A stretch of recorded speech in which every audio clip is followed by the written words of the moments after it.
동광교회 새로운 교회 이렇게 처음 늘 집회를 가다 보면 뭐 인정사정 볼 것 없이 제가 다 처음 오는 곳이 되게 많거든요. 근데 동광교회 왔더니 첫 번째 마음이 되게 놓였던 게 담임 목사님 그 얘기 하시더라고요. 신대원을 같이 다녔대요. 제가 기억이 잘 안 나요.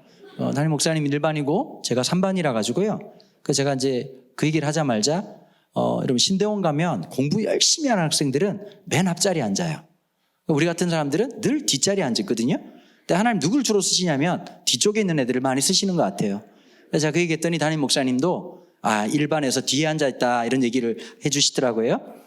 또 감사한 건 우리 찬양인도 하신 우리 상진 형제가 제가 그 CCM 기준이 되게 높은 편입니다. 근데 우리 상진 형제가 또 귀한 찬양, 제가 참 찬양 들으면서 참 그렇게 많이 들어본 적이 잘 없는데 또 이렇게 뭐 너무 놀란 건 우리 어르신들이 너무 잘 따라한다는 게 그렇게 믿고 싶습니다. 마스크를 쓰니까 참 좋네요. 표정이 안 보인다는 게 그렇지 않습니까? 그죠? 우리 여성 성도님들 그러시죠? 화장품 값도 훨씬 덜 들고 네, 벗으면 아무도 못 알아보는 놀라운 세계. 네.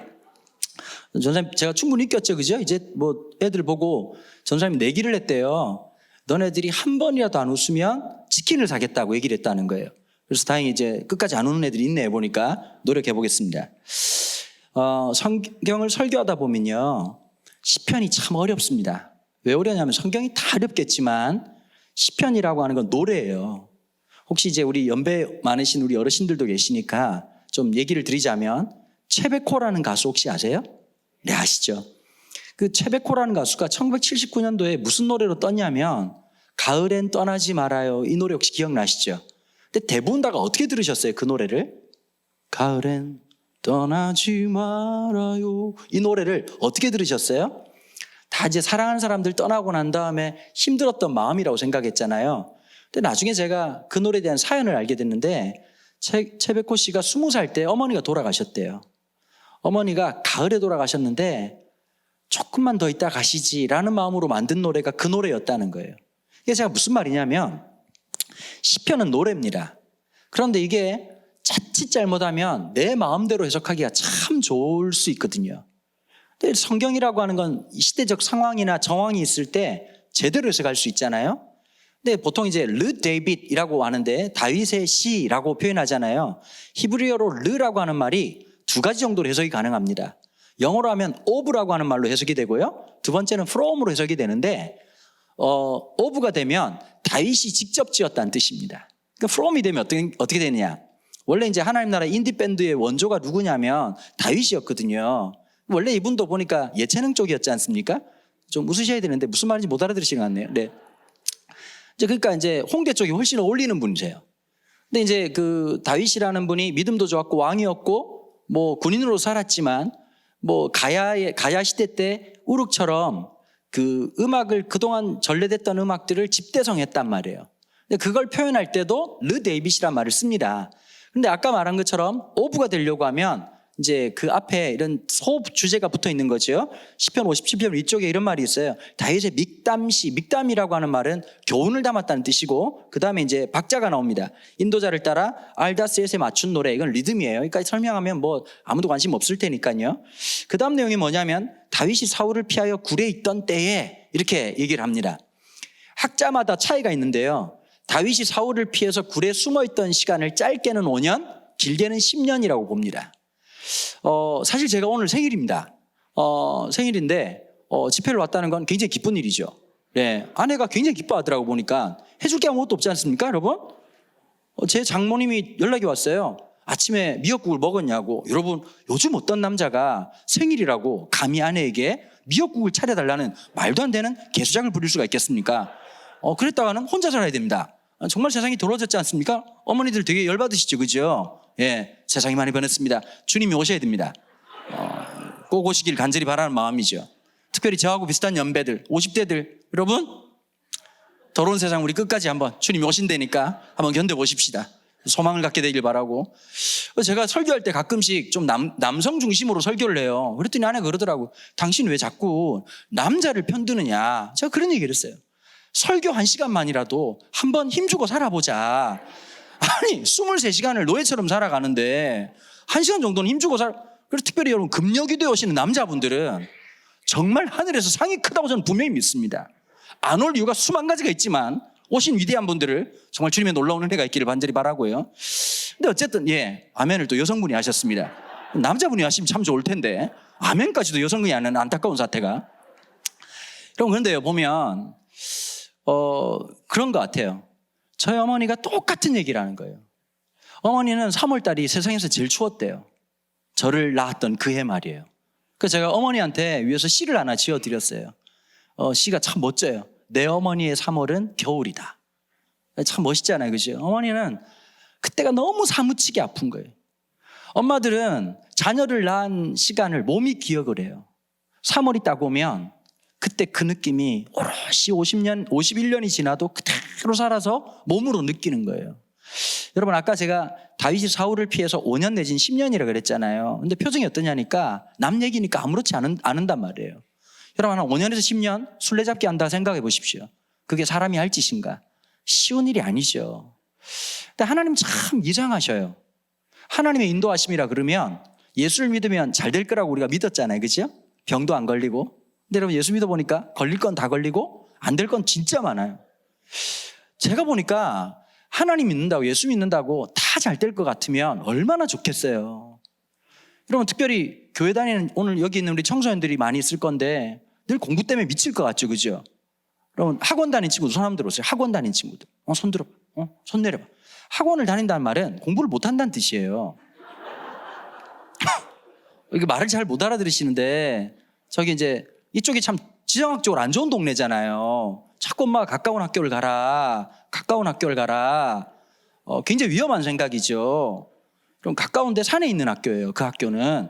근데 한번 생각해봐요. 거기 있는 애들은 두 종류 중에 하나래요. 타고난 아이들이요. 그러면 되게 속상하잖아요. 어떤 애들은 진짜 공부를 너무 잘해서 저놈 학교를 들어가는데 우리 애는 왜 그럴까?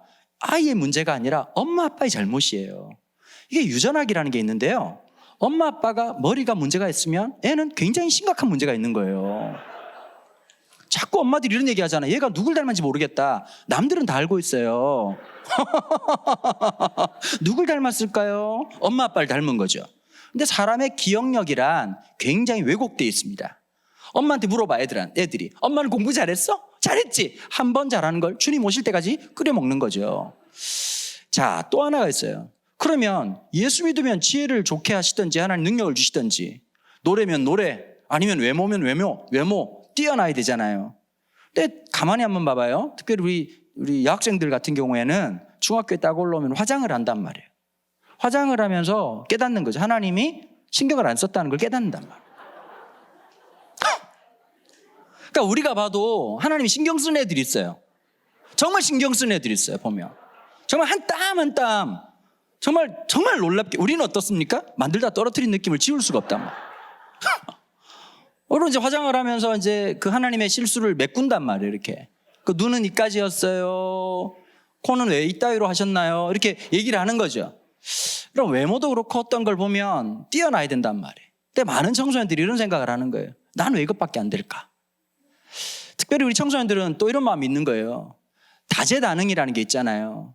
근데 여러분 세월을 좀 지나보고 제 나이쯤 돼 보니까 어르신들이 많이 계신데 참 황송하지만 조금 열받는 건 있어요. 저도 나이가 51살인데 자꾸 목사님들이 저보고 젊은 목사라 그러는 거예요. 그럼 나이를 얼마나 먹어야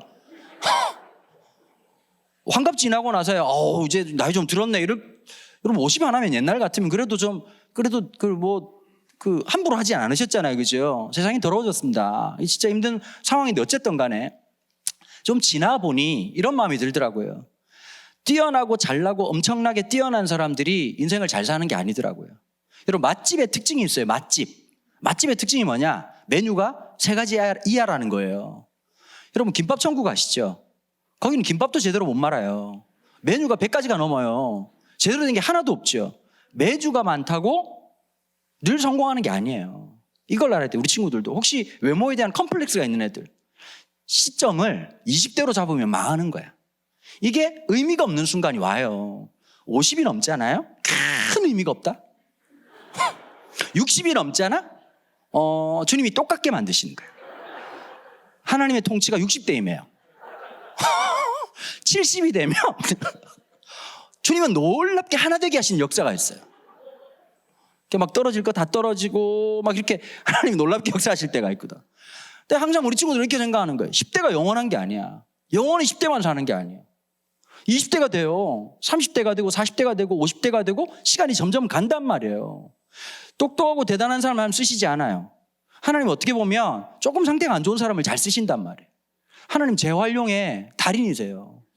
우리가 좀 부족하다 할지라도. 특별히 하나님이 다윗 같은 경우에는 사무엘이 고민을 하는 거예요. 첫 번째 왕이었던 사울 왕이 점점 이상한 짓을 하기 시작하니까 하나님 앞에 고민을 하고 상심해 있던 사무엘에게 하나님이 밤에 신방을 오셨어요. 야, 좌절하지 마라.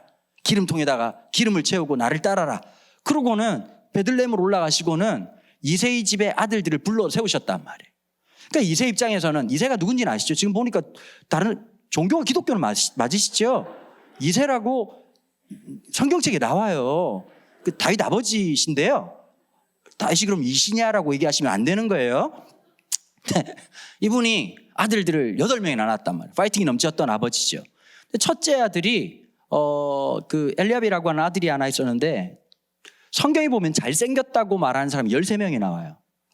야, 대단하죠, 그죠? 한 번도 살아본 적이 없는데 이 엘리압이 너무 잘생긴 거예요. 근데 사무엘이 그 당시에 영빨이 제일 뛰어났던 분이고 기도도 진짜 많이 하시고 목사로서 늘 부담스러운 말을 하셨단 말이에요. 기도 쉬는 죄를 범치 않겠다. 우리 날마다 죄를 짓고 살죠. 그런데 이 사무엘은 늘 기도하는 삶을 살았고 영빨로는 누구도 따라갈 수 없는 사람이었는데 그 첫째 아들을 보자마자, 엘리압을 보자마자 이야, 너무 멋지게 생긴 거예요. 기름을 부으려고 했는데 하나님 뭐라고 말씀하셨죠? 내가 이미 그를 버렸다, 쓰레기다, 이렇게 얘기하시고 뭐라고 말씀하셨냐면 사람은 외모로 보나. 여러분, 사람은 확실히 보면 외모로 보는 것 같아요. 맞아요, 안 맞아요? 우리 여자 성도님들한테 물어볼게요. 잘생긴 남자가 좋아요, 안타까운 남자가 좋아요? 웃지 말고 대답하세요. 잘생긴 남자가 좋아요. 그렇죠? 우리 그러면 남자들도 할 말이 많아요. 하나님이 남자들 눈을 왜 뚫어놨냐면 좋은 걸 보라고 뚫어놓으신 거예요. 근데 이렇게 더 이상 말을 하면 이렇게 문제가 많이 생기니까 더 이상 말을 못 하겠네요. 여러분, 어딜 가나 그 다음에 또 이런 게 있어. 잘생긴 것도 중요한데 나중에 결혼 정년기가 되면 뭐가 궁금할까? 저 사람 연봉이 얼마나 될까? 너무 잘생겼어. 진짜 뭐 BTS의 B처럼 생겼어. 어르신들 그냥 알아듣는 척 하셔야 돼요. 굉장히 잘생긴 남자가 있어. 근데 걔가 백수요. 그럼 결혼하시겠냐고. 가끔씩 정신없는 여학생들이 뭐라고 하니까 그래도 좋아요 라고 말을 하는데 이건 유통기한 6개월짜리요. 계속 살아보면 어떻게 하니까 손을 자꾸 벌리게 되고 저걸 찔러 죽여야 되나 이런 마음이 든단 말이에요. 6개월째 계속 밥만 처먹고 있으면. 그렇지 않겠습니까? 말을 못 알아들으시나요? 여러분, 사람이 살다 보면 스펙이라는 게 중요해요. 살아가다 보면 돈도 버는 것도 좀 필요하고요. 목사님들이 그러잖아요. 여러분, 돈이 전부가 아닙니다. 우리가 믿음으로 살아야 됩니다. 근데 교인들 표정이 어떠냐니까 일단 줘봐봐. 내가 알아서 할 테니까 목사님 일단 줘봐봐. 늘 마음에 그런 마음들이 있죠. 근데 여러분, 다윗이 하나님께서 기름 붓고 난 다음에 그때부터 인생 꼬인 이야기가 사무엘상이란 말이에요. 다윗이 왕이 되게 해달라고 기도한 적이 없었어요. 하나님의 일방적인 사건이었어요. 그런데 보면 첫째부터 7째까지 쭉 하고 있다가 아버지 이새가 사무엘에게 데려오지 않았던 아들이 누구냐면 막내였던 다윗이었단 말이에요. 여러분, 이 당시 2500년 전에 어떤 남자가 제일 인기 있었을까요? 지금처럼 지금 남자들에 대한 상이 많이 바뀌었어요. 그렇죠? 옛날 우리 권사님들 세대는 어땠어요? 일단 남자가 늠름하고 자신감 있고 그 다음에 딱 돈벌이 잘하고 그러면 괜찮은 남자로 그랬단 말이에요. 그럼 요즘 그렇게 하면 어떻게 되냐니까 혼자 살아야 돼요. 뭐도 잘해야 되니까 남자들이 청년들 손 들어봐. 우리 형제들 손 들어봐. 청년들 20대들 잘 들어. 자신 있게 들라고. 왜 손을 벌써 50견이요? 손을 높이 들어봐요. 20대들. 네, 손 내리세요. 네, 알아요. 이제 여러분들이 앞으로 살아야 될 인생이 뭐냐면 노예예요. 이제 연애를 하잖아요. 하나님이 놀라운 은혜로 자매의 눈을 멀게 해서 연애를 시작해요. 그럼 어떤 일이 벌어지냐면 이렇게 절대 물으면 안 되는 게 몇 가지가 있어. 어디 갈까? 이런 위험한 말을 하면 안 되는 거예요. 네가 준비를 해야지. 뭐 먹을래? 그러면 뭐 먹을래라고 하면 여자들은 똑같은 얘기를 해요. 아무거나요. 그러면 아무거나라고 하는 말은 국문학적으로 무엇이든 어떤 것이든 조건과 상황이 상관없는, 근데 여자들은 절대 그런 뜻을 쓰지 않아요. 내가 앉았을 때 공주 같은 느낌이 들 뿐만 아니라 아무리 처먹어도 살이 안 찔 것 같은 느낌적 느낌, 셀카를 찍었을 때 그 누구보다 아름답고 돋보이는 것을 찾으란 말이야, 이 뜻입니다. 형제들, listen carefully. 마음에 새기세요. 그래야 결혼이라는 게 가능해집니다. 살아가면서 참 쉽지 않단 말이에요, 보면. 자, 그런데 지금은 남자들이요, 돈도 잘 벌어야 되고 인물도 좋아야 되고, 옛날 가수들 보면 참 그랬잖아요. 노래를 잘 부르든지 얼굴이 이쁘든지 둘 중에 하나였잖아요. 요즘은 둘 중에 하나가 좀 안 돼요. 다 잘해야 돼. 그런데 2500년 전에 남자들은 어떤 남자였을까요? 부족국가 시대예요. 부족국가 시대라고 하는 것은 무슨 말이냐면 일상이 전쟁이었다는 뜻이에요. 요즘 보면 학교 폭력 이런 얘기 하잖아요. 만약에 제가 학교 다닐 때만 해도, 좀 죄송한 얘기지만 그때 당시에 서울하고, 저는 고향이 부산입니다. 부산하고는 굉장히 문화적인 차이가 있었어요. 저는 고등학교 졸업할 때까지 부산 시내 전체에 남녀공학이라는 데가 없었어요. 그러니까 남자 중학교, 여자 중학교라는 말이 없고 그냥 학교는 여자 학교가 있든지 남자 학교가 있었어요. 근데 지금 기준으로 하면 그 당시 선생님들은 형사구속이 절반이에요. 왜냐하면 선생님들이 계속 때렸으니까요. 특별히 선생님들이 기분 나쁘면 맨날 번호 부르잖아요. 그렇죠? 1번 나와 이 새끼야 이러고 이제 패는 거예요. 그 제일 무서운 말이 교무실로 내려와. 교무실은 집단 구타 장소였어요. 처음에는 국어쌤이 때리고 지치신 국어쌤님이 수학쌤에게 바톤을 넘기고 마무리는 아무 상관없는 체육주임이 하셨단 말이에요. 그러니까 지금 기준으로 하면 그 당시 선생님들 절반은 형사구속이에요. 그 다음에 애들이 많이 때렸어요. 저희 반만 해도 중학교 1학년 때 72명이었거든요. 72명에 한글을 모르는 애가 한두 명씩 꼭 있었어요. 그러니까 여러분, 공부 잘하는 애들 상위리그도 굉장히 치열하지만 밑바닥도 만만치 않습니다. 여러분, 전교 1등을 계속하는 것도 쉽지 않지만 전교 꼴등도 이게 아무나 차지할 수 없는 빅매치였던 거죠. 왜냐하면 한글 모르는 애들이 있었으니까요. 정말 치열한 경쟁이 심각했던 곳이었는데, 그러다 보니까 싸움이 진짜 빈발했던 거예요. 특별히 제가 고등학교 1학년 때로 기억하는데요. 고1 때 어떤 일이 벌어졌냐면, 저희 반에 부산에 동래중학교라는 학교가 있고 그 다음에 이 금성중학교라는 학교가 있는데, 이 두 학교가 싸움으로 굉장히 유명한 학교였어요. 그런데 그 두 짱이 우리 반에 배치를 받은 거예요. 우와, 이건 그냥 일상이 전쟁이었어요. 근데 보니까 두 짱이 먼저 싸우질 않아. 오픈게임이 있어, 오픈게임. 그 보니까 막 32강 이런 애들 있잖아요. 그러니까 오픈게임 막 하다가 3월 말쯤 본 매치를 붙는 거야. 근데 진짜 싸우는데 장난이 아니더라고, 보니까. 여러분, 이제 남자애들이 이제 학교 생활을 하다 보면 몇 번 맞기도 하고 싸우기도 하다 보면 쟤랑 싸워도 될지 안 될지를 감을 잡기 시작하는 거예요. 몽타주를 딱 보는 순간, 쟤랑 싸우면 이렇게 병풍 뒤에서 향냄새를 맡겠구나, 뭐 이런 생각을 한단 말이에요. 그러니까 2500년 전에 어떤 남자가 최고의 남자냐, 일단 생긴 것 자체가 분명해야 돼요. 제가 한 20년 전에 이제 이 수도권에 올라와서 제일 놀랐던 것 중에 하나가, 아이들이 욕을 하는데 서울 애들은 욕이 부드럽고 감미롭고 귀엽더라고요. 그러니까 아이들이 막 얘기를 하면서 개새끼야 이러는데 너무 이게, 서울 애들은 확실히 다르구나, 가와이 됐어, 이게 참 감미롭네, 이런 생각이 들더라고요. 부산 애들은 욕의 높이와 깊이와 넓이의 어떠함이 달라요. 우리는 쌍욕을 하지 않아.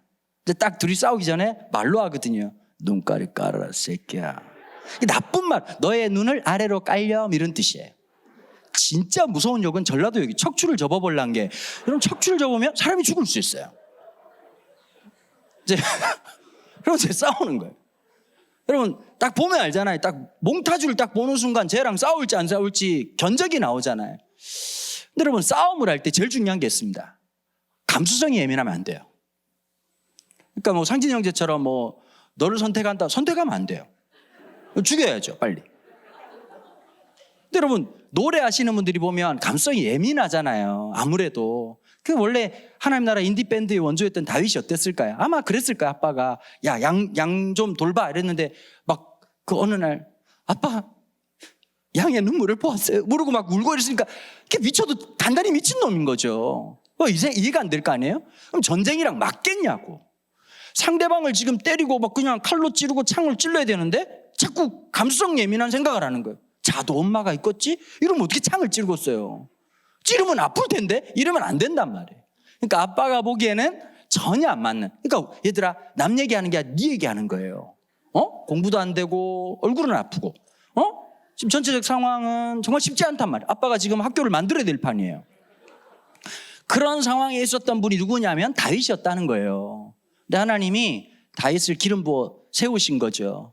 그러고 난 다음에 골리앗을 만나요. 골리앗은 다 아시죠? 자매 어디 가세요? 네. 고객님 화장실 가세요? 네. 여러분 괜찮아요.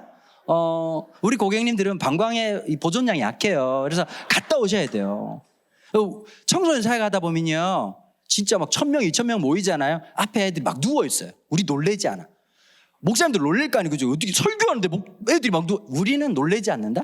아, 우리 고객님이 불편하시구나. 왜냐하면 수련회를 왜 오냐면 엄마가 안 가면 죽여버리겠다, 절반 정도 되고, 갔다 오면 3만 원 줄게, 계약 맺고 온 백성들이에요. 그래가지고 이제 애들이 누워있는데 우리는 왜 안 놀래? 성경에 보면 누워서 설교 들은 사람이 중풍병자라고 일어나면 되니까요. 전혀 놀라지 않아요. 네. 아까도 우리 목사님 얘기하셨다시피 30년째 이런 짓을 하고 있다 보니까 정말 감사해요. 전 세계에 있는 모든 청소년들 사랑해요. 2명 빼고요. 그 2명이 우리 집에 살고 있어요. 우리 아들 보면 자꾸 갈라디아서 2장 20절이 생각나요. 10장에 못 받고 싶어요. 그럼 다음 주가 고난주간 아닙니까? 여러분, 그죠? 아직 고민 중이에요. 못을 어디가 사야 될지. 공동구매하실 분 있으십니까? 혹시? 집집마다 혹시 애들 때문에 미칠 것 같은. 예전에 이제 연평안이라는 또 CCM 작곡가가 만든 노래 중에 요괴배의 노래라고 기억나세요? 너의 삶의 참 주인, 너의 참 부모이신. 이 노래 기억나시죠? 이제 어린애들 있는 엄마들은 막 펑펑 울어요.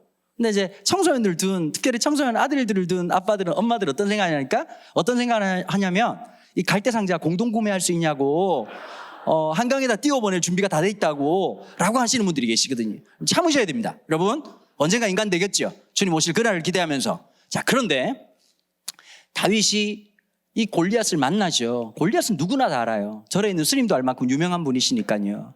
자, 그런데 인생에 살다 보면 우리 어르신들이 항상 이러는 거예요. 나는 힘들었지만 우리 애들은 힘들지 않았으면. 늘 그런 마음 있으시잖아요. 그렇죠? 나는 고통당했지만 아이들한테는 그런 일이 없었으면.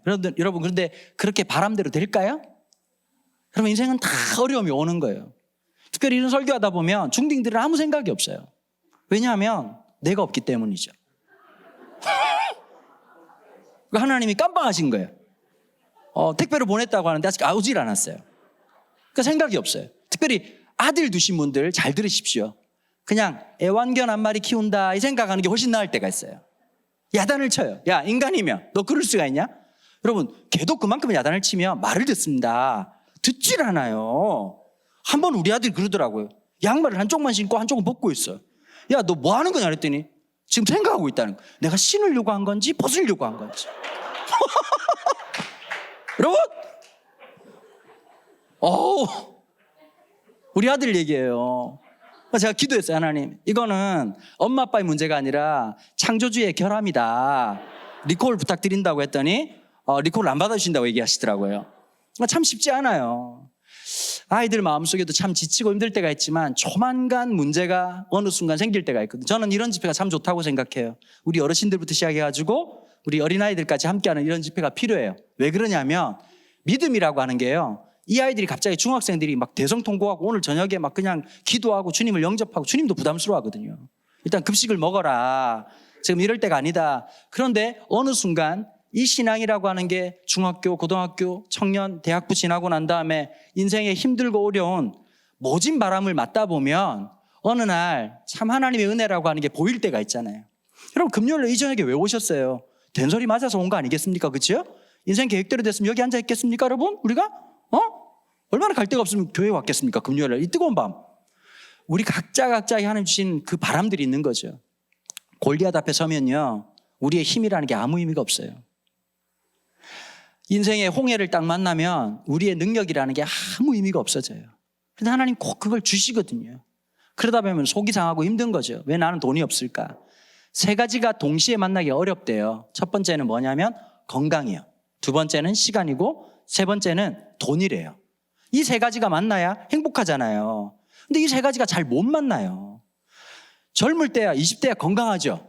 시간도 좀 있죠. 돈이 없다? 계속 돈이 없어. 그 다음에 이제 30대 40대 막 돈을 벌어요. 그리고 뭐가 없냐면 시간이 없어요. 그 나중에 이제 갑자기 남편들이 그렇게 막 돌아다니다가 갑자기 들어오잖아요. 50대 돼가지고. 뭐가 없냐면 건강이 없어요. 이 세 가지가 동시에 잘 만나기 어렵다는 거예요. 다윗의 인생에, 우리 각자 인생에 골리앗 같고 홍해 같은 수많은 문제들이 우린 마주한단 말이에요.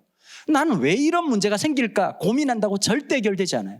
하나님이 거기에서 요구하는 건, 야, 네가 골리앗을 이길 수 있는 능력을 키워봐. 골리앗을 이길 수 있는 새로운 무기를 만들어봐. 이게 아니에요. 주님 우리에게 묻는 거예요. 그 문제들 앞에서.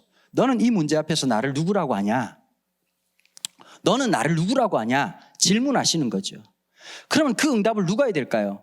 누군가가 해야 되겠죠. 근데 놀랍게도 이 응답을 이스라엘의 왕이었던 사울이 했던 것도 아니고 군대 장관이었던 아브넬이 한 것도 아니고 수많이 왔던 그 군대에 참여했던 참전 용사들이 한 게 아니라 최초의 배달의 용사였던 이 다윗이 이 일을 했던 거죠. 여러분 요즘 배달업이 잘 되잖아요. 음식 배달. 원조가 다윗이었어요. 이분이 아빠가 형들 3명한테 도시락 갖다 주라고 해가지고 연락 꼴짝이 갔잖아요. 씻기 전에 도착합니다. 하나 우리 브랜드 만들어요. 다윗의 후손들. 이러고 하나 만들어가지고 그는 도시락통을 들고 달렸지요. 씻기 전까지.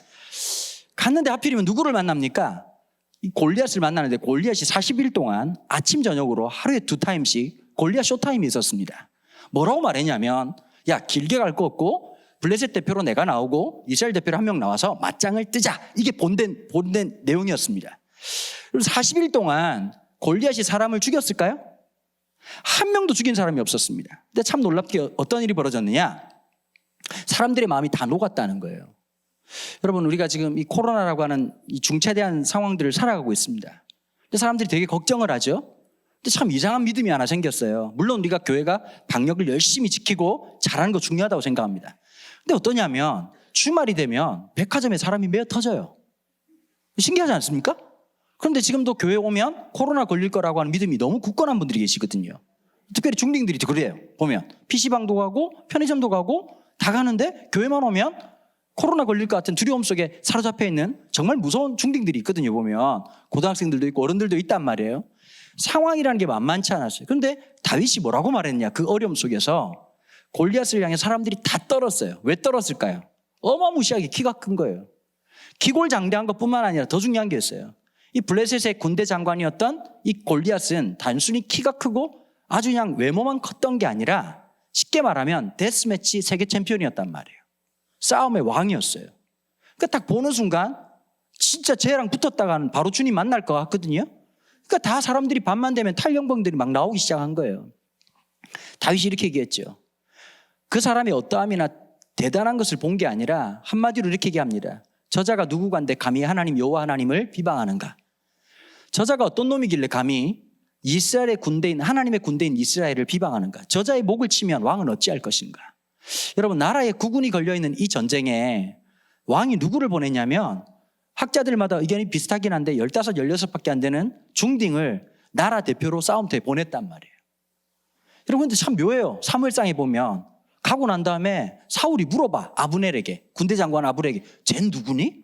근데 아브넬이 이렇게 얘기해. 잘 모르겠는데요? 그 정도로 아무 의미 없는 사람이 다윗이었단 말이에요. 근데 여러분 근데 믿음으로 살아가면 이런 게 생기나 봐요. 하나님이 나와 함께 한다는 이 믿음.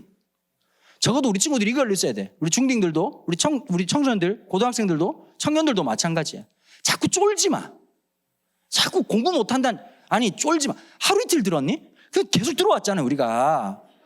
갑자기 공부 못한 게 아니잖아요. 신실하게 못했다고. 여러분 얼굴이 못생긴 게 어제 오늘의 일이 아니잖아요. 신실했어요. 태어날 때부터 의사 선생님이 헐 이러고 이제 그걸 한 10몇 년 살았으면 익숙해져야지. 근데 세상이 붙여주는 대로 쫄지 말라는 거예요. 하나님, 저는 우리 인간의 얼굴을 만들 때 하나님의 디자인에 승리가 하나 있다고 생각해요. 자기 얼굴을 자기가 못 보게 하신 놀라운 은혜가 있어요. 거울만 피하면 사는데 지장이 없어요. 다른 사람이 정말 힘들지 않단 말이에요. 하나님이 나와 함께 한다는 믿음이 얼마나 중요한지 몰라요. 신앙을 복잡하게 생각하지 마요. 우리 어르신들 그런 거예요. 천국 갈 때 갑자기 조직신학을 못 배웠다고 천국 못 가는 게 아니에요. 주님이 나와 함께 한다는 단순한 믿음이 있어야 돼요. 주님이 나와 함께 한다는 그 믿음. 애들도 마찬가지예요. 주님이 나와 함께 한다. 내가 좀 부족하고 좀 연약하지만 하나님이 나와 함께 한다는 믿음으로 나섰단 말이에요. 대책은 없는 것 같아. 사실은 다윗 보고 너 어떻게 이길 것 같아? 너 어떻게 이길 거요? 그랬더니 쓸데없는 얘기하는 거예요. 제가요 목자로 있을 때 사자가 막 나타나는데 사자를 찢었다는 거예요. 별 미친놈이 다 있는 거지. 막 곰이 나타나가지고 곰이 물고 가는데 입에 들어갔던 양을 빼앗아 왔다. 곰이 얼마나 놀랬겠습니까? 자존심도 상하고. 그런 일 저런 일이 있었다는 거예요. 근데 왕이 보내놨어. 여러분, 믿음으로 살면 다른 관점이 하나 보이기 시작하는 거예요. 사람들이 다 골리앗을 보고 쫓은 이유가 뭐냐? 너무 큰 거예요. 더럽게 크다. 여러분, 근데 다윗 입장은 다른 거죠. 다윗의 입장은 물맷돌을 던져야 돼요. 근데 어떻게 하냐면 다윗 같으면 내가 다윗이면 이렇게 생각했어요. 야, 겁나 크다. 대충 던져도 맞겠네. 이게 믿음이란 말이에요. 말을 못 알아들으시는 거예요? 대충 던져도 맞겠네. 주님이 나와 함께 한다는 믿음, 당당한 생각. 여러분, 그 사람이 얼마나 똑똑한지 별로 중요하지 않아요. 우리 청소년들한테 제가 이런 얘기 해주거든요. 세상에 두 종류밖에 없어요. 공부 잘하는 죄인, 공부 못하는 죄인. 똑같은 거예요. 사실 큰 의미가 없어요. 여러분, 인생의 행복이 돈으로만 된다면 갑부들 아니면 재벌들이 제일 행복해야 되지 않나요? 여러분, 재벌들 얼굴 보니까 행복해 보이던가요? 사실은 그렇지 않아요. 여러분, 정주영 회장이 이 현대라는 회사를 만들었잖아요. 아빠가 지어놓은 그 회사에 10층에서 두 아들이 투신 자살을 했어요. 여러분, 돈이 없었을까요? 그 사람들이? 공부도 잘했어요. 왜 그런 일이 있냐고. 여러분, 성적 비관 자살하는 애들 특징이 하나 있어요. 공부를 겁나 잘하는 애들. 우리는 안 죽어요. 우린 절대 안 죽어. 얘들아, 일단 안전한 거야. 죽어! 안 죽어. I'll be back 이러고 딱 돌아와. 엄마가 그렇게 야단을 치고도 애들이 멘탈이 얼마나 좋은지 다 듣고 난 다음에 할 말이 있어 없어? 얘기해봐. 엄마 배고파요. 이런 놀라운 애들이 집집마다 하나씩 있단 말이야. 안 죽어. 멘탈이 너무 강해. 우리 집에도 두 놈이나 있어요. 지금 잊혀버릴 것 같아. 아주 그냥 주님 오셔야 돼요. 자꾸 우리 딸은 하나님이 계시냐고 자꾸 물어보고 막. 아빠요, 영업을 알면 그런 얘기를 하면 안 되는데 자꾸 막 우리 딸이 자꾸 안 믿긴다고. 맨 앞자리 와가지고 지난주에 우리 아들은 교회를 안 왔어요. 다음 주는 정말 고난주간이 될 거예요, 우리 아들에게. 주님 가신 그 길을 그대로 갈 수 있도록 제가 도와주려고, 제가 로마 병정하려고요. 쉽지 않은 상황이에요. 제가 이 말을 해주는 이유가 있습니다. 여러분, 목사 가정이라고 다 예수 믿는 게 아니거든요. 저는 눈 떠보니까 기독교 4대 집안에서 태어났어요. 종교를 선택해 본 적이 없어요. 거기다가 아버지가 목사님이었다고. 해병대 161기 나오신 전능하신 팔을 갖고 계신. 난 서울 사람들이 되게 부러웠다. 서울 아빠들은 막 설명을 하더라고. 너 그렇게 하면 아빠가 되게 화가 날 것 같아. 너 왜 그러니? 여러분, 부산 사람들은 그런 게 없어요. 어떻게 하느냐? 일단 때려요. 빡! 끝! 대화가 없어. 그럼 딱 한마디 하는 거예요. 새끼. 이러고 끝나는 거예요. 부산 사람들은 말이 짧아요. 바닷바람이 불잖아요. 저쪽에 있는 밧줄 좀 가져다 주게, 이 말이 안 된단 말이에요. 가와! 이런단 말이에요. 그러면 부산 사람들 보고 뭐라고 말하니까 왜 이렇게 성질을 내? 성질을 낸 게 아니라 말을 한 거예요. 그러니까 서울 사람들은 감정의 단계가 하나님이 1단, 2단, 3단, 4단, 5단으로 만들어놨고 우리는 온오프만 있는 거예요. 성질 내든지 말을 안 하든 둘 중에 하나예요. 그러니까 얼마나 무서웠겠어요. 하루에 가정예배 2번씩 드리는 거예요. 새벽 6시 한 번, 밤 10시 한 번. 안 될 것 같죠? 처맞으면 모든 게 가능해요? 여러분, 구타는 죽은 놈도 살리는 거예요. 놀라운 능력이 있죠. 전 초등학교 3학년 때까지 모든 사람들이 그렇게 사는 줄 알았어요. 새벽 6시에 가정예배 드리고 끝나고 난 다음에 성경 석장을 읽어. 주일날은 7장. 읽고 문제를 5문제 내서 4문제를 맞춰야 밥 주는 희한한 집안에 태어났단 말이에요. 그래서 제가 초등학교 4학년 때요. 전사님이 친구들 우리는 죽으면 천국에 갈 거예요. 천국에서 영원토록 예배 드릴 거예요. 그때 내가 종교를 바꿔야 되겠다는 생각을 그때 처음 한 거예요. 토할 것 같더라고요. 또 예배를 드리는구나. 천국 가면 영원토록. 그것도 끝날 때 다시 이러고 막 사도신경으로 끝날 줄 알았지 이러고 다시 막. 진짜 쉽지 않은 상황이죠. 그죠? 근데 저도 생각하니까 목사 아들이었지만 믿음이라고 하는 게 어릴 때 있죠. 어릴 때 여러분 초등학교 3학년 이하는 진리를 어떻게 받아들이냐? 문자적으로 받아들인다는 거예요. 하나님이 살아계셔요. 그러면 애들이 하나님 살아계신 줄 알아. 근데 중딩 고딩들 어떠냐면 헐 대박. 내 눈깔이 안 보이는데 이렇게 생각한단 말이에요. 그 애들이 얼마나 힘들겠냐고. 자아라는 게 생겨. 물이 변해서 포도주가 됐다는 거예요. 아니 이게 말이 되는 얘기입니까? 물은 H2O예요. 그러면 여기서 물 먹다가 한두 사람은 얼굴이 빨개져야 되죠. 그죠? 너 왜 그러냐? 포도주가 됐습니다. 이렇게 되는데 그런 일이 없단 말이에요. 아니 죽은 사람이 어떻게 일어나냐고. 안전뱅이가 어떻게 일어나냐고. 말도 안 되는 얘기잖아요. 그게 안 믿어지는 게 지극히 당연해요. 중학교 때 고등학교 때는 주님이 너무 믿어지고 막 그냥 믿음이 너무 뜨겁다. 위험한 거예요. 안 믿어지는 게 지극히 당연해. 혹시 우리 중등부 찬양인도자 있습니까? 중고등부 찬양인도자 혹시 계십니까?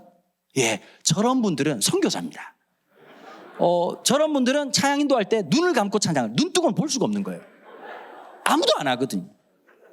특별히 막 아이들 보고 막 일어나라. 중학교 애들이 관절이 안 좋아요. 못 일어나요. 글루코사민을 먹어야 돼요. 애들이 안 좋아지고 그래서 선생님들이 막 얘기해. 야 찬양 좀 해봐. 했다고요. 입을 찢어버리고 싶어요. 정말 미칠 것 같은 그런. 그러니까 저보고 욕을 많이 하시는데 왜 목사가 그런 용어를 쓰느냐. 이쪽에 한 30년 일을 하다 보면 이 정도면 정말 성령 충만한 자세로 말을 하는 거예요. 쉽지 않은 거죠.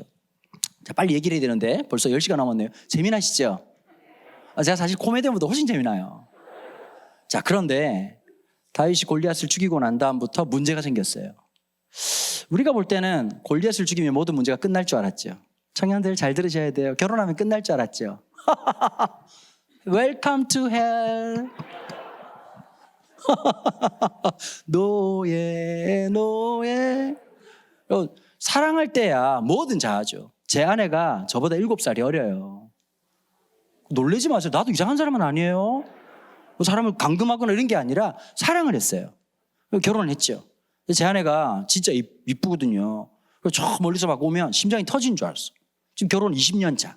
지금도 보면 심장이 뛰면 심장병이에요. 내일 모레 돌아가시는 거죠. 그럼 자꾸 아내가 그런 얘기 하는 거예요. 야, 그때 나를 사랑했던 그 강은도 어디 갔냐? He's gone. 그분 돌아가셨죠. 그럼 사랑이 영원해요? 영원하지 않다고요. 재능이나 실력이 영원해요? 영원하지 않거든요. 인간은 아무리 각오를 하고 의지를 다져도 그렇게 한 길 갈 수 있는 사람이 아니란 말이에요. 쉽지 않아요. 연약한 존재지요.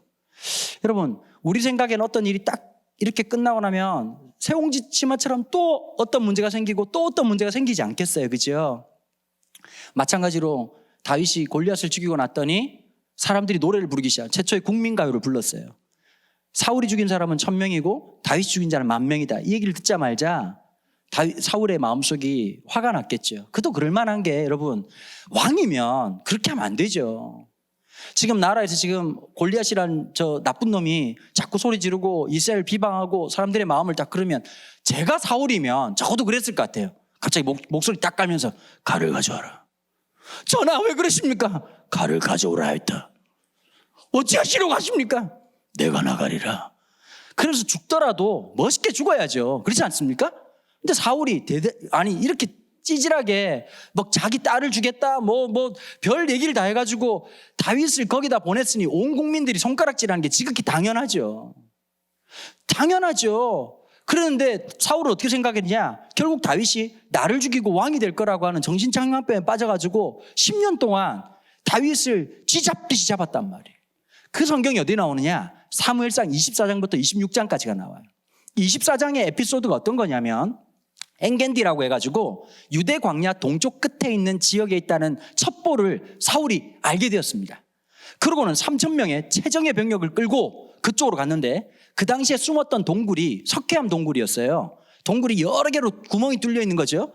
400명이 숨어 있었어요. 다윗과. 근데 하나님이 참 희한하게도 그 400명들이 굉장히 대단한 사람이라든지 특공대 같은 사람들이 아니라 옛날 성경에 보니까 그 400명을 잡류라 그랬어요. 그 사람들은 환난당한 자, 마음이 상한 자, 우리식으로 좀 말해드릴까요? 공황장애, 그 다음에 분노조절장애, 그 다음에 미친놈, 하여튼 이런 사람들만 400명을 보내주신 거예요. 자기 혼자만 도망가도 쉽지 않을 건데 이 400명을 함께 있으면서 다윗은 진짜 리더십이 길러지기 시작했던 거예요. 400명이 지금 숨죽이고 숨어 있는데 누가 들어왔냐? 하필이면 그 동굴에 사울이 들어온 거예요. 게임 끝난 거죠. 왜 그랬을까요? 사울이 들어오면 3,000명의 병력들이 들어오는 건 시간 문제고 이 400명은 거기에 비하면 오합지졸에 있으나 마나한 존재였으니까 그냥 보나 마나 이건 다윗이 그날 완전히 죽는 상황이었어요. 그런데 성경을 보니까 이번 성경 말고 지난번 성경에는 사울이 발을 가리러 왔다 이렇게 표현했거든요. 근데 히브리어를 직역한 거예요. 발을 가린다는 말이 무슨 말이냐면 똥 싼다는 뜻이에요. 그러니까 우리나라도 이제 왕들이 똥 싸러 갔다 이런 말을 하지 않잖아요. 조선시대 보면 매화대란 말을 썼더라고요. 보니까 그것처럼 뒤를 보러 간 거예요. 여러분 그 당시에 군복을 공부를 해보면 그냥 우리처럼 지금 바지 대충 내려가지고 일 볼 수 있는 그런 상황이에요. 전하가 지금 우리 사울 왕께서 굉장히 시급하신 거예요. 살면서 한 번씩 관략근이 대화를 걸 때가 있어요. 이게 막 이 아이가 얘기를 하는 거예요. 더는 안 될 것 같아요. 이렇게 얘기할 때가 있잖아요. 그죠? 그러면 우리가 얘기하면 안 된다. 끝까지 모아야 된다. 아니야. 지금 아니야. 지금 정신을 내려올 때가 아니야. 그럼 전하께서 지금 급하게 지금 동굴로 들어가신 거예요. 여러분 지금 얼마나 시급했으면 칼이고 창이고 뭐 원수고 나발이고 아무것도 필요 없이 옷을 벗기 시작하는 거예요. 그 다윗과 그의 400명은 굳이 보고 싶지 않은 왕의 스트립쇼를 본 거죠. 그리고 갑자기 이제 질펀하게 앉더니 그 엄청난 사운드와 더러운 냄새는 덤으로 주어졌던 거고 쉽지 않은 상황이. 여러분 사람이 아무리 열받아도 마음이 평안해질 때가 그 순간입니다. 지금 이 순간. 여러분 관략근이 열리면 원수가 사랑스러워 보여요. 정말 모든 게 평화로울 때거든요. 아비새가 얘기를 해요. 옆에 있던 아비새가 다윗에게 이렇게 얘기하죠. 다윗, 하나님이 이렇게 좋은 기회를 주실 리가 없다. 여러분 예수 믿는 사람들은 적어도 이런 게 있어요. 결혼하기 전이나 사업을 새롭게 시작하거나 아니면 새로운 진로를 시작할 때 기도하게 되죠. 그죠? 기독교인들 맞으시죠? 갑자기 뭐 이렇게 뭐 다른 종교 냄새가 나네요. 보통은 어떤 중대한 문제를 놓고 기도를 한단 말이에요. 그러면 진짜 이럴 때가 있어. 우리 자매들 중에 연애하는 사람 손 들어보세요. 연애하시는 분. 진짜 안타깝다. 수녀님들이 이렇게 많으신가? 하여튼 잠시만 연애 안 하세요?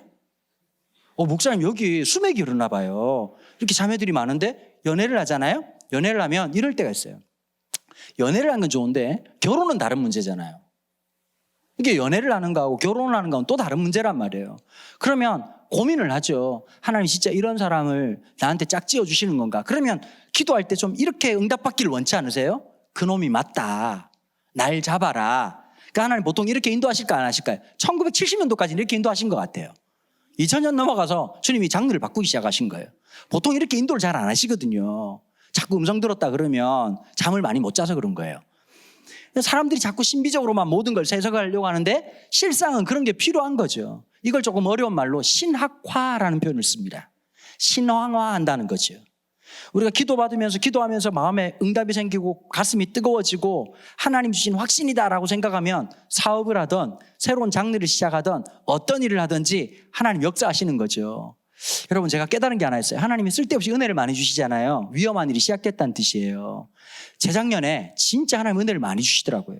정말 쓸데없이 큐티를 하면 눈물이 나고 막 기도하면 기도발이 터져가지고 막 1시간씩 2시간씩 막 기도를 그런 일이 잘 없었거든요. 막 기도를 막 시키더니 하나님 어떻게 하셨냐면 개척을 시키셨어요.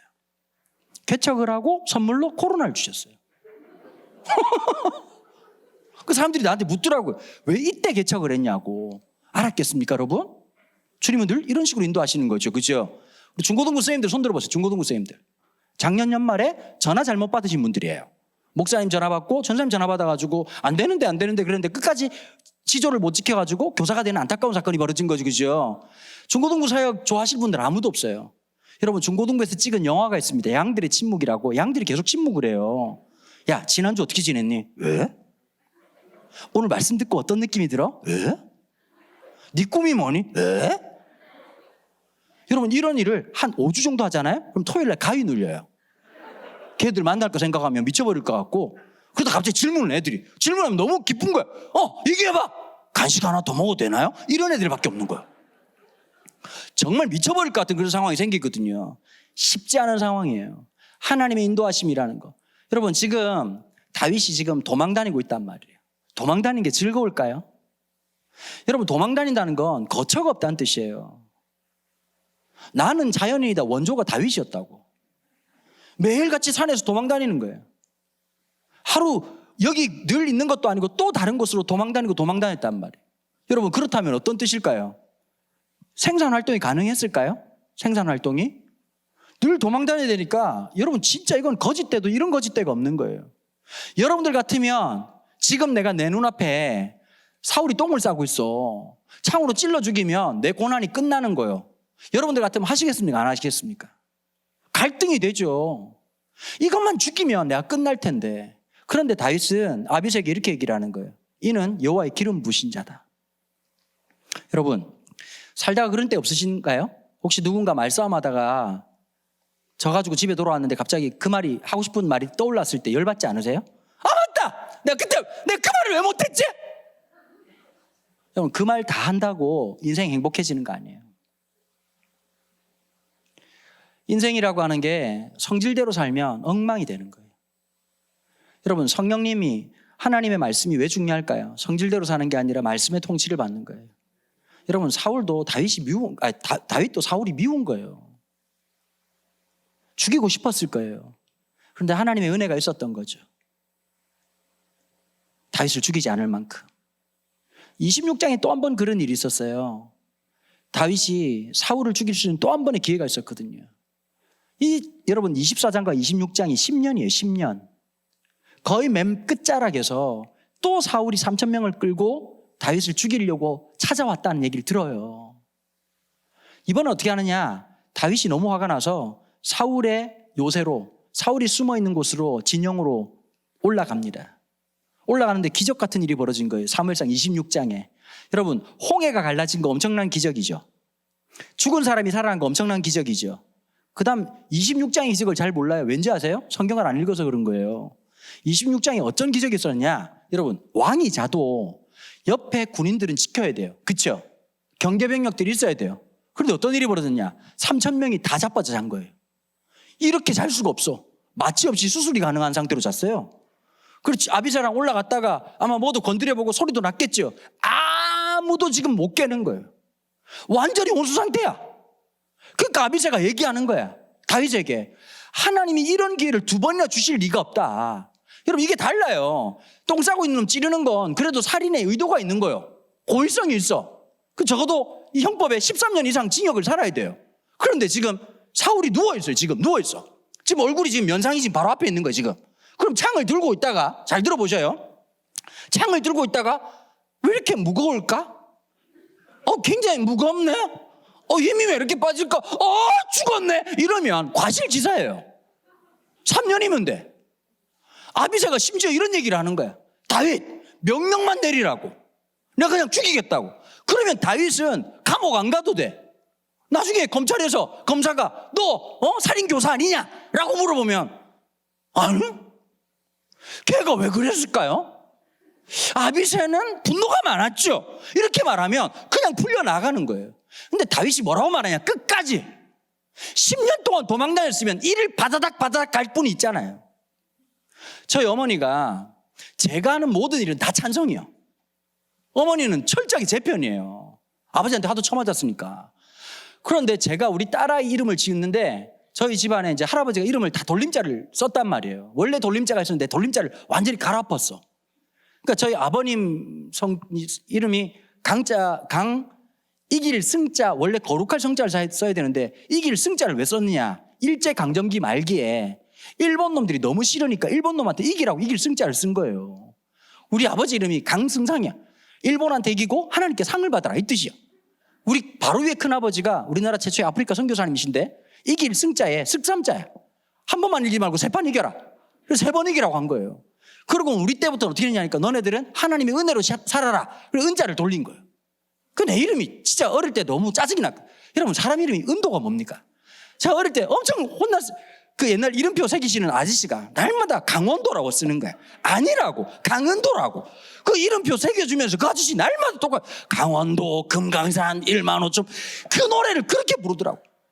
사회 시간에 잘 수가 없었어. 졸고 있으면 텅스텐, 무연탄, 감자 다 강원도에서 나요. 강원도 이러면 나와 이 새끼 얼마나 쳐맞았는지. 제 이름이 그렇게 싫었어요. 근데 제 이름이 참 좋은 뜻이거든요.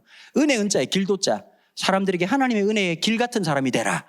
우리 아들 때는 할아버지가 돌림자를 마지막 때에 믿음을 보겠느냐 신자를 돌린 거예요. 이름을. 그래서 제가 우리 딸 아이가 태어나면 신아라고 해야 되겠다. 강씨나 괜찮잖아요. 그죠? 근데 우리 어머니가 절대 안 된다는 거예요. 엄마 왜 한 번도 제가 하는 말을 반대해 보신 적이 없다니까요. 왜 그러냐 그랬더니 시끄럽다 하지 마 그러더라고. 엄마 얘기를 해봐라. 무슨 이유가 있냐 그랬더니 내가 어릴 때 우리 집 앞에 신하가 살았다 이러더니 자기를 괴롭혔다는 거야. 내가 볼 때 그분은 아마 돌아가셨을 수도 있어요. 그런데도 우리 어머니가 뭐라고 말하냐, 자기 어릴 때 괴롭혔던 이름이 신하기 때문에 신하라는 이름을 쓰면 안 된다는 거예요. 여러분, 다윗이 사울 비슷하게 생긴 사람 봤어도 어땠을까요? 짜증이 났을 거예요. 얼마나 싫었겠냐고. 아비새가 10년 동안 내가 이놈 때문에 이런 비참한 신세를 살아야 된다. 여러분 혹시 사기당한 분 계세요? 사기당한 사람 다시 만나면 당신은 사랑받기 위해 태어나 축가를 부를 수 있을까요? 아니 좀 대답을 해. 사람을 부르면 같이 호흡을 하셔야죠. 여러분 그게 될까요? 나 버리고 바람핀 여자 만나면 우리 형제들 어떨 것 같으세요? 축복이 되겠냐고. 얼마나 화가 나겠어요. 다윗도 그랬겠죠. 그런데 또 한 번 얘기하는 거예요. 여호와의 기름 부으신 자. 사울의 창과 물병을 들고 갑니다. 그리고 큰 소리 외치죠. 사울왕, 내가 왜 당신을 죽일 거라고 생각하십니까?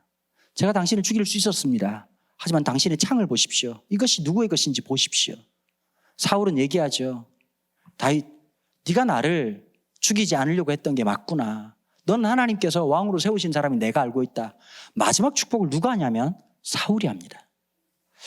여러분 그 10년 동안에 가장 힘들고 어려웠을 때, 영혼이 고달프고 내 인생이 진짜 고달팠을 때 불렀던 노래가 시편 57편입니다.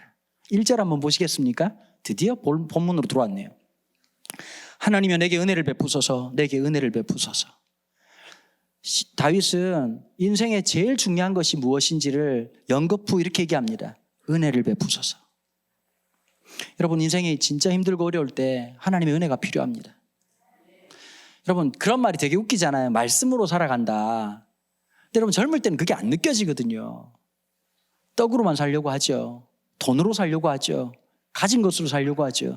그게 아무 의미가 없어지는 그날, 어느 날 여러분 그렇지 않으세요? 하나님의 말씀 그 한 절이 오늘을 살게 하는 시대를 살아갈 때가 있어요. 고난의 시대 가운데 그 약속의 한 말씀을 붙잡아야 사라지는 순간이 있다고요. 하나님이 나와 함께 한다는 그 믿음으로 견딜 수 있는 시간을 주시는 거예요. 다윗에게 그 10년이 그런 시간이었어요. 하나님 나에게 은혜를 베푸십시오. 은혜를 베푸십시오. 그러면서 내 영혼이 주께 피하되 주의 날개 그늘 아래에서 이 재앙들이 지나기까지 피하리이다. 여러분 세상에 모진 바람 계속 맡으면, 계속 받으면 어떻게 될까요? 내면이 무너져요. 그렇지 않나요? 여러분 걱정하시면 어떻게 돼요? 걱정이 갑자기 셧다운이 딱 되세요? 아마 그런 분들이 계실 거예요. 아무리 근심 걱정이 있어도 등이 땅바닥 닿으면 삼천회로 주무시는 분들이 있어요. 진짜 복 받으신 분들이잖아요. 제 아내가 그래요. 정말 미워요. 난 막 개척하고 골이 터질 것 같은데 여보 힘내 이러면 너무 미워요. 저희 아버님이 그러시거든요. 우리 아버지는 땅에 지면에 몸이 닿는 게 아니라 3분의 1만 닿아도 주무시는 분이에요. 그리고 TV를 끄잖아요. 보고 있다. 뭘 봤는지 모르겠어요. 코 고는 그분은 누구고 TV를 보는 그분은 누군지 모르겠어. 근데 대부분 다가 고민이 많은 사람들은 어떨까요? 끝이 없이 고민이 가는 거예요. 꼬리에 꼬리를 물고. 여러분 엄마들 어때요? 애가 공부를 안 해. 요즘 특별히 지금 이 코로나 시대 때 딱 되니까 애들이 학교도 안 가니까 처음에는 막 인터넷 수업한다고 난리를 치더니 어떻게 하던가요? 다 들어놓았어. 우리 딸 별명이 뭔지 아세요? 눕순이에요. 눕순이. 수업을 누워서 듣더라고. 그럼 제가 문 열고 야 똑바로 앉아. 그러면 딸이 네 아빠 바로 앉아서 듣겠습니다. 한 번도 그런 적이 없어. 방금 누웠다고. 여러분 우리 집은 신기해요. 제가 우리 딸 문을 열면 계속 앉아있다가 방금 눕는 기적이 일어난 거예요. 우리 아들놈이 노트북을 사달래요. 사줬어요. 삼성 걸로. 한 달 만에 아작을 냈어요. 그래 나 너무 열받잖아요. 여러분 활부도 안 끝났는데 제가 아무리 청소년생활하고 목사지만 한 달도 안 된 노트북을 뻐갠 아들을 보고 아들 그럴 수 있다. 언제든지 그럴 수 있단다. 10대는 그런 거지 라고 말할 아빠가 누가 있겠습니까? 입에서 쌍욕이 방언 터지는 터져가지고 야 이 새끼야 야, 그걸 왜 떨어뜨려? 그럼 저 같으면 아빠 죄송합니다. 조심하지 못했는 제가 잘못이지요 라고 말해야 인간이지 않습니까? 우리 아들이 뭐라 그런지 아세요? 가만히 있는데 노트북이 떨어졌다는 거예요. 자기가 가만히 있는데, 진짜 가만히 있는데 노트북이 여러분 혹시 인생이 답답하신 분들은 우리 집에 오시면 노트북이 자율락화를 합니다. 일주일 뒤에 우리 딸이 안경을 작살을 냈어요. 넌 또 왜 그랬냐 그랬더니 우리 딸이 뭐라고 말하냐니까 가만히 있는데 안경이 톡 떨어졌다는 거예요. 우리 딸 문을 열면 갑자기 드러누워 있고 놀라운 이적이 막 펼쳐지고 있어요. 그럼 그런 아이를 보면 어떤 마음이 들까요? 때 되면 공부하겠지. 그건 할아버지 할머니나 가능한 얘기요. 아빠 마음이 되면, 엄마 마음이 되면 쟤가 계속 누워 있겠지? 그럼 고등학교를 갈까? 대학은 갈 수 있을까? 그러면 비슷한 놈을 데리고 오겠지? 사랑합니다! 이러고 오겠지? 어떤 미친놈이? 꼬리에 꼬리를 물면 화가 나요, 안 나요? 여러분 봐봐요. 제가 개척을 했단 말이에요. 하나님, 주님 어디가 하겠습니다. 저는 개척에 대한 로망이 없는 목사였어요. 저희 아버님 개척교회를 3번 했어요. 우리 업계 관행상 아버지가 그렇게 고생하시면 아들은 잘 되는 게 관행이에요. 아버지도 개척, 아들도 개척, 이건 벌칙이에요. 이 근처에 왕성 이런 데도 있지 않습니까, 여러분? 아버지가 잘 되면 아들도 잘 되고 이렇게 하는 거거든요. 근데 아버지도 개척, 아들도 개척, 이거 하나님이 우리 업계 관행을 제대로 모르신 거죠. 그렇지, 열심히 이제. 그런데 문제가 뭐냐? 작년 3월 22일 날 1동탄에 상가에서 첫 예배를 드렸어요. 그런데 관리소장님이 뭐라 그런지 아세요? 목사님 힘내세요 라고 말하는 게 아니라 예배 안 드리실 거죠? 이러더라고요. 우리가 뭐라고 얘기했냐? 우린 이순신 장군 정신으로 예배를 드린다. 아무에게도 예배 드린다는 사실을 알리지 말라. 이러고 예배를 드렸단 말이에요. 여러분 너무 기가 막힌 거예요. 여러분 아들이 고등학교 2학년, 중학교 3학년의 딸이 돈이 많이 들어요. 그렇죠? 잠시만 잘 들어보세요. 목사님은 하나님이 계좌이체를 하시는 게 아니란 말이에요. 주님이 3천만 원 입금했다 이렇게 얘기하시는 게 아니란 말이에요. 다 똑같아요. 거기다가 제 아내가 쓸데없이 공부를 하겠다는 거예요. 여러분 공부는 엄마 아빠 돈으로 하는 거예요. 남편 돈으로 하는 건 굉장히 나쁜 생각이에요. 공부를 마치고 결혼을 해야죠. 왜 내 돈으로? 전 아내를 사랑합니다. 제발 박사학위만 안 했으면 좋겠다는 간절한 소망이 있습니다. 근데 아내가 하여튼 공부 열심히 하고 있어요. 다 내 돈이에요. 진짜 열받죠? 봐보세요. 여러분 이거 꼬여도 이렇게 꼬일 수가 없는 거예요. 아내 공부 시작했어. 아들놈은 고등학교 2학년이야. 딸은 중3이야. 그리고 주님은 나를 개척으로 인도하셨어. 그리고 코로나를 빵 터뜨리신 거예요. 주님 말씀하셨어. 죽어봐라 이렇게 얘기하시고. 여러분 기도가 연방 안 나오더라고요. 갑자기 내가 하루는 기도하다가 좀 열받더라고요. 주님 앉아보시라고. 뭐 아이스 아메리카노? 물어보면서 너무 화가 나는 거예요. 제가 하루는 넋두리를 펼쳤어요. 아버지가 개척교회 하시느라고 16년 동안 차례를 하셨어요. 아버지 어머니가 16년 동안요. 여러분 생긴 거 보면 강남에 집이 몇 채 있을 것 같죠? 제가 부산의 전포동 출신이에요. 전두환이 포기한 동네예요. 가난한 산동네예요. 서울 분들이 부산역 내려가가지고 막 밤에 내리면 산동네 보고 이국적이라 그러잖아요. 감천 문화마을 가서 되게 아름답다 그러잖아요. 살아봐야 그런 헛소리를 안 합니다. 여러분 저는 양병기에 고등학교 1학년 때 처음 앉아봤어요. 우리는 기본적으로 삶이 스쿼트였어요. 화장실을 갈 때마다 늘 우리는 기마자세와 그리고 삶과 죽음이라고 하는 늘 경계선에서 마주하는 그런 순간들을 보냈단 말이에요. 쉽지 않은 못 알아듣는 척하지 마세요. 지금 알아듣는 분 많아요. 지금 아닌 척하지 마시고 쉽지 않은 시간들을 보냈단 말이에요.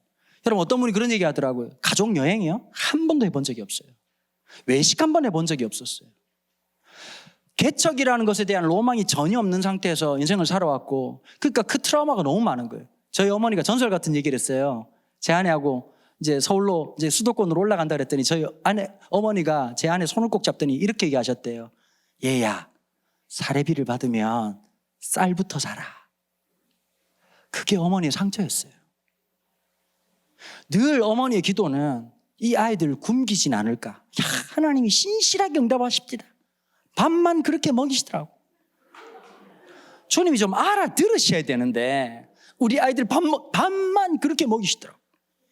여러분, 매 순간마다 그 두려움과 트라우마가 오죽했겠냐고요. 여러분, 그런데요, 그 어려운 지난 1년이라는 시간, 여러분, 우리가 2020년이라는 시간, 2021년이라는 시간은 지나보고 나면 우리 인생 속에서 살다 보면 이럴 때가 있잖아요. 가만히 있어도 기억나는 해가 있을 거예요. 그죠? 예, 감사히 좀 이렇게 대답을 집에 갈 때 됐어요. 이제 내가 10시 반까지 끝내야 된다고 그랬는데 제가 죄송합니다. 지금 제가 시간을 잘못 봐가지고 괜찮으십니까, 여러분? 들을만 하시죠? 제가 잘해서 그런 거예요. 여러분, 살다 보면 저벅저벅하고 그 시간이 툭 튀어나올 때가 있어요. 여러분, 다윗이 그 어려울 때 주의 날개 그늘 아래서 피했던 거예요. 여러분, 오늘 이 금요 집회가, 오늘 이 금요 기도회가 여러분들 인생에 주님의 날개 그늘 같은 은혜가 있길 바라요. 다윗은 이렇게 얘기하는 거예요. 가장 존귀하신 하나님, 2절에 지존하신 하나님께 부르짖으며 곧 나를 위하여 모든 것을 이루시는 하나님께로다. 여러분, 오늘 이 밤에 우리 그냥 온 거 아니잖아요, 그죠? 그 문제에 인생의 골리앗을 만나고 인생의 홍해를 만나서 하나님, 내 힘으로는 할 수 없습니다. 하나님, 내 힘으로 내 능력으로는 불가능합니다. 주님, 더 있다가는 제 믿음도, 얼마 남지 않은 이 믿음도 다 날아갈 것 같고, 하나님, 내 안에 있던 그 마음의 결단도 다 날아갈 것 같습니다. 주의 날개 그늘이 필요합니다. 하나님, 주님의 은혜가 필요합니다. 혹시 그런 부분들이 있으십니까? 오늘 이 밤에 이걸 짧은 시간이지만 함께 부르짖으며 기도하는 시간 되기를 바랍니다. 오늘 이 집회가 하나님의 날개 그늘을 경험하는, 다윗이 우리에게 얘기하는 거, 그 10년의 세월 동안 이 하나님의 날개 그늘이 없었다면 견딜 수 없었다고 얘기하는 거예요. 같이 한번 동성으로 한번 기도했으면 좋겠습니다. 오늘 말씀을 기억하시면서 내가 진짜 피해야 될 것, 하나님, 내 삶에, 우리의 삶의 영역 가운데 하나님의 진짜 도우심이 필요합니다. 하나님의 은혜가 필요합니다. 우리 청소년들, 우리 청년들, 하나님, 이 아이들에게 진짜 하나님의 은혜를 경험하는 공간과 시간이 될 수 있도록 축복해달라고 오늘 말씀 기억하면서 우리의 마음을 다해서 함께 기도하시겠습니까? 우리 함께 기도할까요? 기도하겠습니다. 하나님, 감사합니다.